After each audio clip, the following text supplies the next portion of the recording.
Hi everyone, Comic Reviewer here. This time reviewing on the Ultimates 2, issue number 1.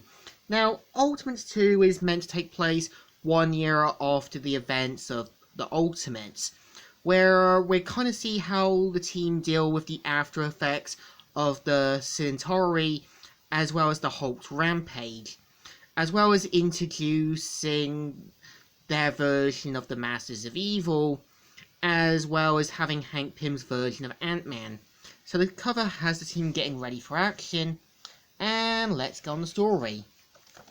It starts off how Captain America is getting ready to drop off from a plane, and is mainly heading off into Iraq to save some hostages. We see Clint and the others talking in the command center saying, "Okay, what are we talking about here, Nick? 150-foot drop from a Black Hawk into the atmosphere? Not even an option, Hawkeye." And so they want to do it discreet-free and make sure there's no other casualties. So we kind of see how Cap goes in, takes down some of the terrorists, and even takes them down single-handedly while using his shield and all that.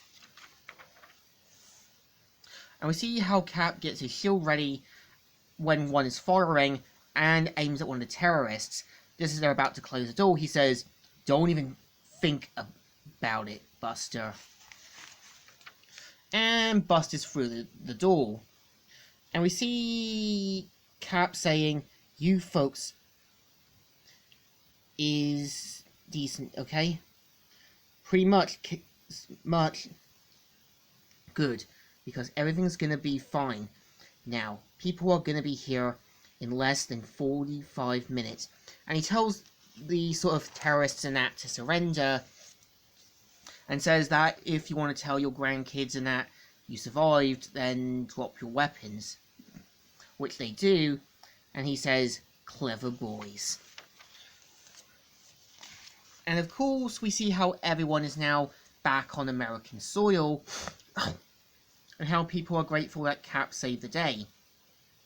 We see how Tony Stark is talking with Larry King to sort of voice about his kind of concerns and that with everything that happened, and if this was a PR stunt.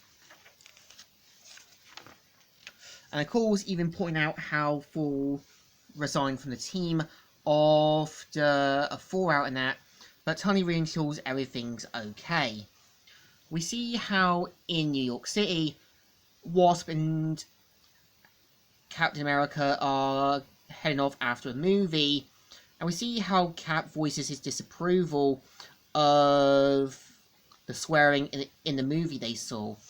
And we kind of see how Wasp and Captain America are now in a relationship after the events of the Ultimates. And we kind of see how even Steve asks if it's strange that she's dating someone 60 years her senior, but she isn't really fast. We see how some muggers try to hold them up at gunpoint, saying, "Damn right you're being mugged. What's the matter with you? You howl something?" And so they get ready and get beaten off screen. We see at the Triskelion, Hank is meeting personally with Bruce Banner, and we see how Banner says, "I'm afraid you'll have to stop just dropping by like this, Clarice. People will say we're in love."